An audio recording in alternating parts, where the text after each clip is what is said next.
नमस्कार दोस्तों, कैसे हैं आप सब। उम्मीद करता हूं आप सब अच्छे होंगे। आज का सेशन बहुत ही महत्वपूर्ण रहने वाला है। आज हम लोग देखेंगे जो हमारी श्रृंखला चल रही है प्रीवियस ईयर 2011 से 2021, इसके अंतर्गत 2018 में जो हिंदी का सेक्शन पूछा गया था उसको हम सॉल्व करेंगे बहुत ही आसान शब्दों में। आप सभी लोग बने रहिए और चैनल को जिन लोगों ने अभी तक सब्सक्राइब नहीं किया है सब्सक्राइब कर लीजिए। सबसे पहले एक गद्यांश दिया गया है, इस गद्यांश को बहुत ही ध्यानपूर्वक पढ़ना है और प्रश्न नंबर 1 और 2 ये इसी गद्यांश से आपको सर्च करके बताना है।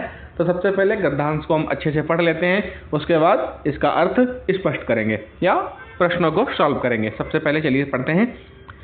स्पष्टता, आत्मविश्वास, विषय की अच्छी पकड़ और प्रभावशाली भाषा में अपने विचारों और भावनाओं को व्यक्त करना ही संप्रेषण कला है। संप्रेषण कला क्या है?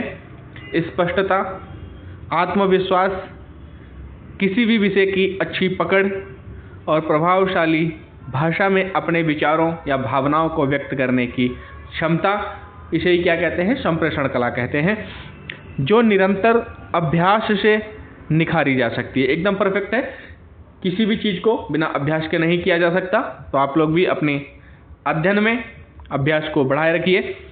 एक दिन में कोई अच्छा वक्ता नहीं बन सकता तथा भाषा पर अनायास ही किसी की पकड़ नहीं हो पाती। इसी अभ्यास से स्वामी विवेकानंद ने जिस संप्रेषण कला का विकास किया उसने विश्व धर्म सम्मेलन में लाखों अमेरिका निवासियों को चकित और मोहित कर दिया था। आप सभी लोगों को स्वामी विवेकानंद का शिकागो का भाषण याद होगा।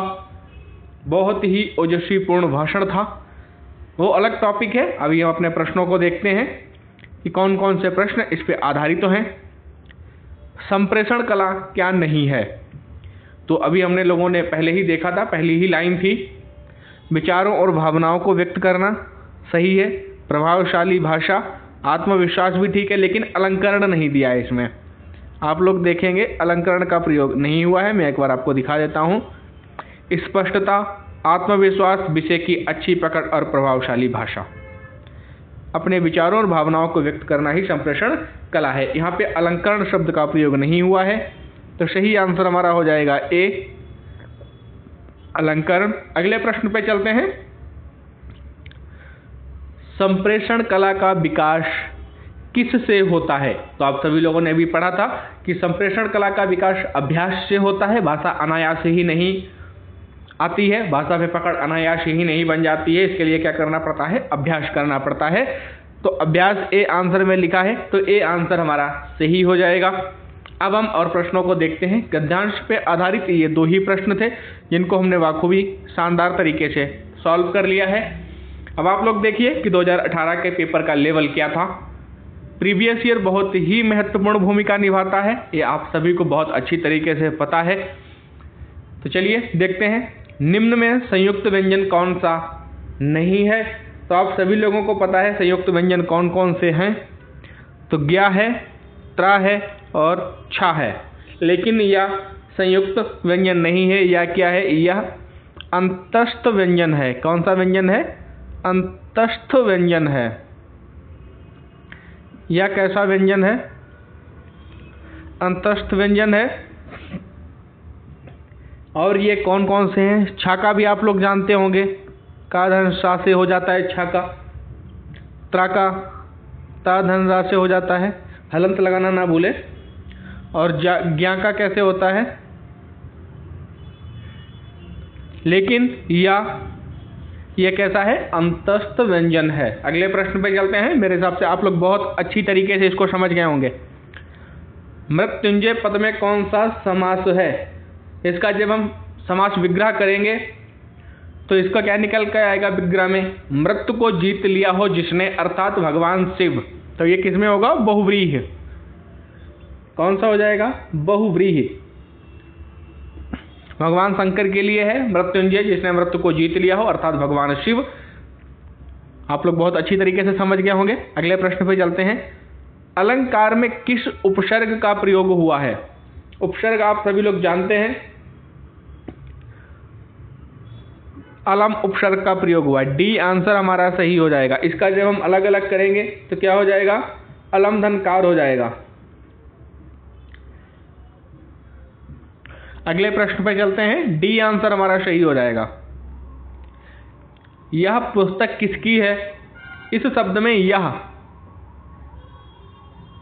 यह शब्द का पद परिचय बताइए। यह शब्द क्या है? यहाँ पे सर्वनामिक विशेषण एक वचन है, सर्वनाम एक वचन स्त्रीलिंग है, गुणवाचक विशेषण एक वचन है, संबोधन अव्यय है। तो सर्वनामिक विशेषण एक वचन स्त्रीलिंग, ए आंसर हमारा सही हो जाएगा। सार्वनामिक विशेषण एक वचन स्त्रीलिंग। अगले प्रश्न पे चलते हैं। विश्लेषण शब्द का विलोम क्या होगा? तो विश्लेषण का विलोम होता है संश्लेषण। बी आंसर हमारा सही हो जाएगा। विश्लेषण का विलोम क्या होता है? संश्लेषण। अगले प्रश्न पे चलते हैं। जिनका उच्चारण ऊपर के दांतों पर जीभ लगने से होता है उसे क्या कहते हैं? तो उनको क्या कहेंगे? दंत। लतुलशानाम दंता। लतुलशानाम दंता संस्कृत में एक बहुत ही प्रसिद्ध सूत्र है जो मैंने उच्चारण स्थानों के लिए आप लोगों को करा रखा है कि ता वर्ग पूरा ली और ता वर्ग पूरा किससे बोला जाएगा? दंत से बोला जाएगा। और सा लतुलशा नाम दंता, शा कौन सा? ये वाला शा। ये कहाँ से बोले जाएंगे सारे? ता वर्ग में कौन कौन से वर्ण? ता, था, दा, धा, ना। ये कहाँ से बोले जाएंगे? ये सभी दंत से बोले जाएंगे। अगले प्रश्न पे चलते हैं। उच्चारण स्थान सिर्फ एक वीडियो में आप सभी लोगों के क्लियर हो जाएंगे। आप लोग जाकर के देखिए, संस्कृत की जो क्लासेस चल रही है उसमें उच्चारण स्थान के लिए एक क्लास करवाई गई है। उस एक क्लास में ही सारे उच्चारण स्थान क्लियर हो जाएंगे। बहुत ही आसान शब्दों में कौन सा वर्ण कहाँ से बोला जाता है। आप एग्जाम हॉल में बैठ के छोटा मुंह बड़ा मुंह खोलने की जरूरत नहीं है। जीभ को टच करके नहीं देख रहे हैं कि जीभ कहाँ पे टच हो रही है। इनके लिए सूत्र हैं, जैसे अकुह विसर्जनिया नाम कंठा। छोटा आ, का वर्ग में कौन कौन से शब्द आते हैं? काखा, गाघा, वहाँ।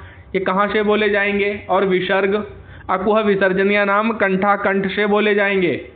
ईचू ईशा नाम तालु।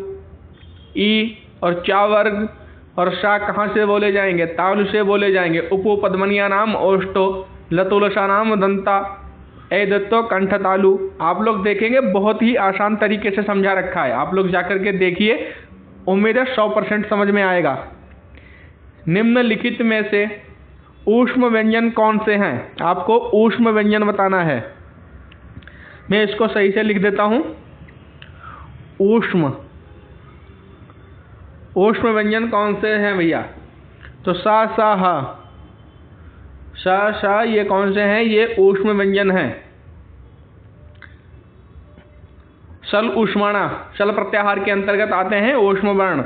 आप सभी लोग समझ जाएंगे बहुत अच्छी तरीके से। अत्यधिक का विलोम क्या होगा? अत्यधिक का विलोम हो जाएगा अत्यल्प। अत्यल्प कहाँ दिया है? सी में दिया है। सी आंसर हमारा एकदम परफेक्ट हो जाएगा। अगले प्रश्न पे चलते हैं। एकदम प्रश्नों को धुआंधार तरीके से उड़ाते हुए चलना है। जो लोग क्लास वाइज पढ़ना चाहते हैं चैनल को सब्सक्राइब कर लें। 0 से क्लासेस स्टार्ट है, बिल्कुल बेसिक से, कुछ भी नहीं छूटेगा, ये वादा रहा। रत का विलोम क्या होगा? रत का अनरत हो जाएगा। यहाँ पे ये अमृत लिख गया है, ये गलत है, इसको सही कर लीजिए। क्या होगा? अनरत, ये सही हो जाएगा। ए आंसर में अनरत लिखा हुआ है। अगले प्रश्न पे चलते हैं। संकल्प शब्द में उपसर्ग बताइए। संकल्प शब्द में सम उपसर्ग होगा। ए आंसर सही हो जाएगा हमारा। अगले प्रश्न पे चलते हैं। मुझसे खड़ा भी हुआ नहीं जाता, मुझसे खाया नहीं जाता, मुझसे चला नहीं जाता, ये सब किसके लिए हैं भैया? ये सब भाववाच्य हैं। कौन से हैं? भाववाच्य। मुझसे खड़ा नहीं हुआ जाता, मुझसे चला नहीं जाता, ये सब किस में आएंगे? ये भाववाच्य में आएंगे। ए आंसर हमारा सही हो जाएगा। आप सभी लोग बहुत अच्छी तरीके से प्रश्नों को सॉल्व कर रहे हैं, बहुत अच्छे हैं। तद्भव और उसके तत्सम का कौन सा मेल गलत है? शब्द दिए गए हैं और तद्भव और तत्सम, उसका मेल बताइए किसका गलत है भाई? तो लौंग, लौंग का क्या होता है? लवंग, एकदम सही है भाई। आंत क्या क्या होता है? आंत का आंत्र होता है। आयुष आदेश, ये ठीक है। ये ठीक नहीं है भाई, और हमें क्या बताना था? गलत है। सही आंसर क्या हो जाएगा हमारा? सही आंसर हो जाएगा बी, क्योंकि बी गलत है। इसका क्या होता है फिर? आंत का आत्र होता है। मैं लिख के दिखा देता हूं आपको क्या होता है। आंत का क्या होता है? आत्र ऐसे लिखा जाएगा, तब ये सही हो जाएगा। अगले प्रश्न पे चलते हैं। लेखक और उसकी रचना का कौन सा जोड़ा गलत है? तो संस्कृत के 4 अध्याय, ये रामधारी सिंह की बहुत ही प्रसिद्ध रचना है। आपको यहाँ पे निगेटिव पे तुरंत ही मार्क कर लेना है। गलत जहाँ पे भी दिखता है नहीं है, गलत है, वहाँ पे निगेटिव पे मार्क कर लेना है, क्योंकि ये कन्फ्यूजन क्रिएट कर देगा। संस्कृत के 4 अध्याय रामधारी सिंह दिनकर जी की रचना है, बहुत ही प्रसिद्ध रचना है। रसज्ञ रंजन महावीर प्रसाद द्विवेदी की बहुत ही प्रसिद्ध रचना है। अशोक के फूल हजारी प्रसाद द्विवेदी की रचना है, लेकिन स्कंदगुप्त लक्ष्मी नारायण मिश्र की नहीं है। स्कंदगुप्त किसका है भाई? जयशंकर प्रसाद का है। आप सभी लोग जानते होंगे। सही आंसर क्या हो जाएगा? सही आंसर हो जाएगा सी। अगले प्रश्न पे चलते हैं। कवि और उसकी रचना का कौन सा जोड़ा सही नहीं है? निगेटिव फिर पूछा गया है आपसे। शिवराज भूषण, भूषण की बहुत ही प्रसिद्ध रचना है। शब्द रसायन, ये देव की बहुत ही प्रसिद्ध रचना है। परिमल, सूर्यकांत त्रिपाठी निराला की रचना है। उद्धव शतक, ये भारतेंदु हरिश्चंद्र की नहीं है, ये गलत हो जाएगा। उद्धव शतक किसकी रचना है? ये जगन्नाथ दास रत्नाकर की रचना है। उद्धव शतक किसकी रचना है? जगन्नाथ दास रत्नाकर जी की बहुत ही प्रसिद्ध रचना है। अगले प्रश्न पर चलेंगे हम लोग। लेखक और उसकी कृति के युग्म में कौन सा युग्म गलत है? आप लोग देखिए कि डायरेक्ट रचना नहीं पूछ रहा है। कैसे पूछ रहा है कि एक प्रश्न में 4 रचनाएं दे रहा है, मतलब आपको 4 रचनाओं में से चारों के पता होंगे, तभी आप सही गलत कर पाएंगे ना। तो ये थोड़ा सा घुमा कर टफ पेपर देने की कोशिश करते हैं। डायरेक्ट नहीं पूछते हैं कि वोल्गा से गंगा किसकी रचना है, तो आप लोग बता देंगे राहुल सांकृत्यायन की है, लेकिन ऐसे नहीं पूछ रहे हैं। ये 4 दे रहे हैं, आपको चारों जब पता होंगी तभी आप उसमें से गलत को ढूंढ पाएंगे। तो आपको लेखक और उनकी रचनाएं, वो 3 नंबर हो चुके, तीसरे नंबर का है ये। 2 प्रश्न हम पहले कर चुके हैं, तीसरे नंबर का है, तो इनको हम छोड़ भी नहीं सकते। तो आपको लेखक और उनकी रचनाओं को ध्यान से देखना ही पड़ेगा। तो पहला सही है और हमें गलत बताना है, यहाँ पे हमें हाईलाइट कर लेना है। वोल्गा से गंगा, ये राहुल सांकृत्यायन की बहुत ही प्रसिद्ध रचना है। सूरज का 7वां घोड़ा धर्मवीर भारती की है। आर्यों का आदि देश डॉक्टर संपूर्णानंद की है, लेकिन दर्शन दिग्दर्शन ये रामचंद्र शुक्ल की नहीं है। दर्शन दिग्दर्शन किसकी है? ये राहुल सांकृत्यायन जी की ही है। किसकी है भैया? राहुल सांकृत्यायन जी की ही है। लेकिन अच्छी बात यह है कि उन्हीं प्रसिद्ध कवियों की रचनाएं पूछ रहा है। आप यहाँ देख सकते हैं, राहुल सांकृत्यायन, धर्मवीर भारती, डॉक्टर संपूर्णानंद, रामचंद्र शुक्ल। नए कवियों को नहीं पूछ रहा है। भूषण, देव, सूर्यकांत त्रिपाठी निराला और भारतेंदु हरिश्चंद्र। यहाँ भी देखेंगे रामधारी सिंह दिनकर, आचार्य महावीर प्रसाद द्विवेदी, लक्ष्मी नारायण मिश्र और हजारी प्रसाद द्विवेदी, जो प्रसिद्ध कवि हैं उन्हीं की रचनाएं पूछ रहा है। तो आपको क्या करना है, जो प्रसिद्ध रचनाएं हैं उनको बहुत ध्यान से देखना पड़ेगा। और जो प्रसिद्ध लेखक हैं, विराम चिन्ह की दृष्टि से कौन सा वाक्य अशुद्ध है? फिर आपको निगेटिव पूछा है। वह ईमानदार, परिश्रमी, कर्मठ और मृदुभाषी है। एकदम सही काम, इसमें सभी लगे हुए हैं। उसके पास धन, वैभव, नौकर चाकर आदि सभी कुछ था। ये भी एकदम परफेक्ट लगे हैं सारे कॉमन चिन्ह। हाँ, मेरा यही विचार है, यहाँ पे कामा होना चाहिए था जो कि नहीं लगाए, इसीलिए यही गलत हो जाएगा। और हमसे क्या पूछा है? गलत।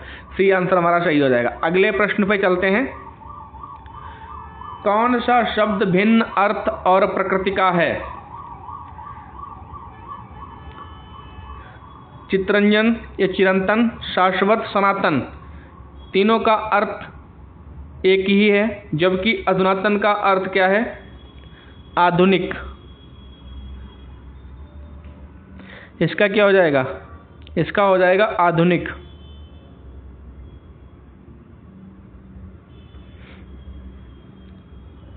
अगले प्रश्न पे चलते हैं। सही आंसर डी हो जाएगा। अर्वाचीन शब्द का विलोम होगा। अर्वाचीन शब्द का विलोम हो जाएगा प्राचीन। ए आंसर हमारा सही हो जाएगा। अगले प्रश्न पे चलते हैं। व्याकरण की दृष्टि से कौन सा शब्द अशुद्ध है? तो व्याकरण की दृष्टि से विरहिणी शब्द अशुद्ध है। विरहिणी कैसे लिखा जाएगा, मैं इसको लिख के बताता हूं आपको।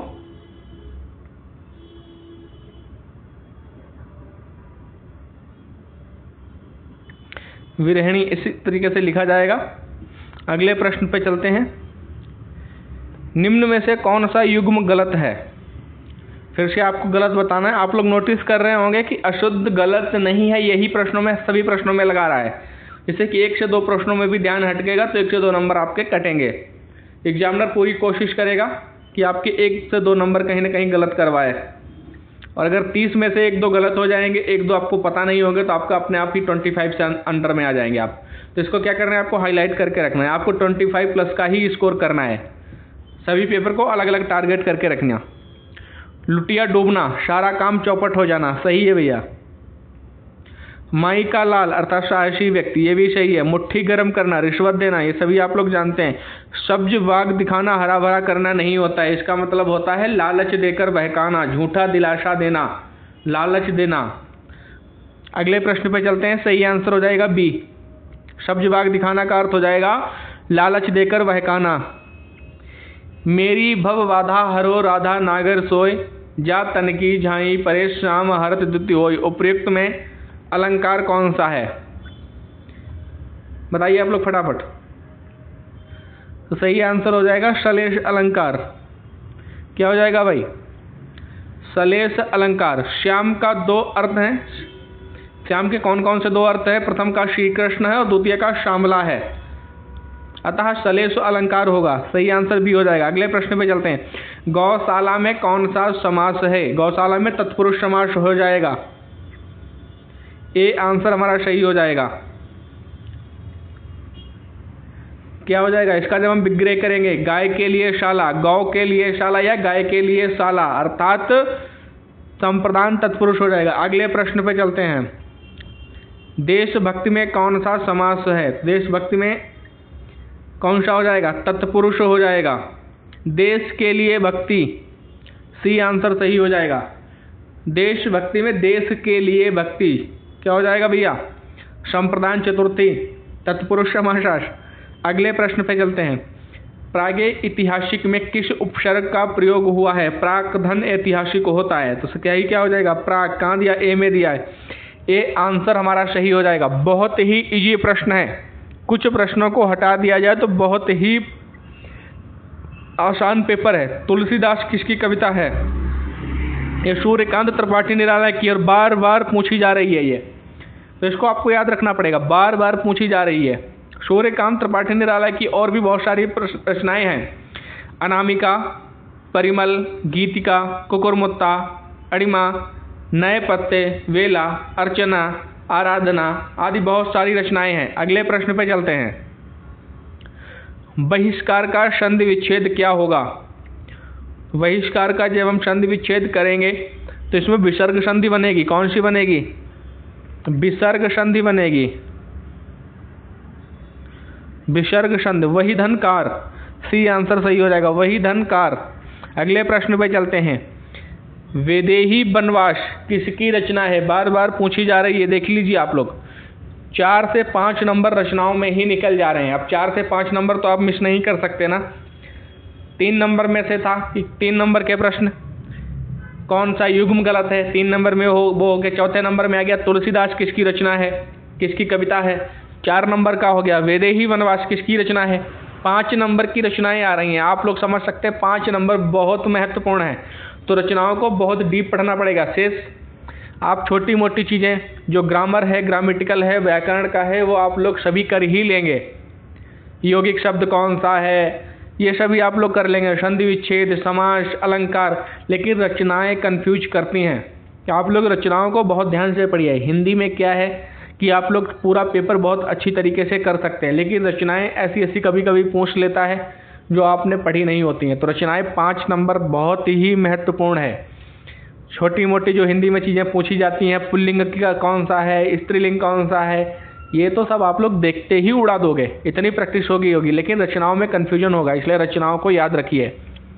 वैदेही वनवास किसकी रचना है, तो ये अयोध्या सिंह उपाध्याय। ए आंसर सही हो जाएगा। अयोध्या सिंह उपाध्याय का उपनाम क्या है, ये बहुत बार पूछा जाता है। इनका उपनाम, तो इनका उपनाम है हरिओध। क्या है इनका उपनाम? हरिओध इनका उपनाम है, बार बार पूछा जाता है। रामधारी सिंह दिनकर, इनका उपनाम क्या है? दिनकर है इनका उपनाम। अगले प्रश्न पे चलते हैं। निम्नलिखित में से पुल्लिंग शब्द का चयन कीजिए। पुल्लिंग शब्द का चयन कीजिए भैया। तो पुल्लिंग शब्द कौन सा है? पहिया। पहिया चलता है, आप लोग देखते हैं ना, पहिया घूम रहा है, तो पहिया क्या हो जाएगा? लिखावट लिखी जाती है। मझधार डूब गई, तो ये सारे स्त्रीलिंग में पर्याप्त होंगे, लेकिन पहिया शब्द पुल्लिंग है। आज का कैसा लगा आप लोगों को सेशन? जिन लोगों को अच्छा लगा है कमेंट करके अवश्य बताइए। चैनल को सब्सक्राइब कर लीजिए। लगातार क्लासेस चल रही है चैनल पर, आप सभी लोग उनको देखते रहिए, कोई भी क्लास मिस मत करिए। तब तक के लिए जय हिंद, जय भारत।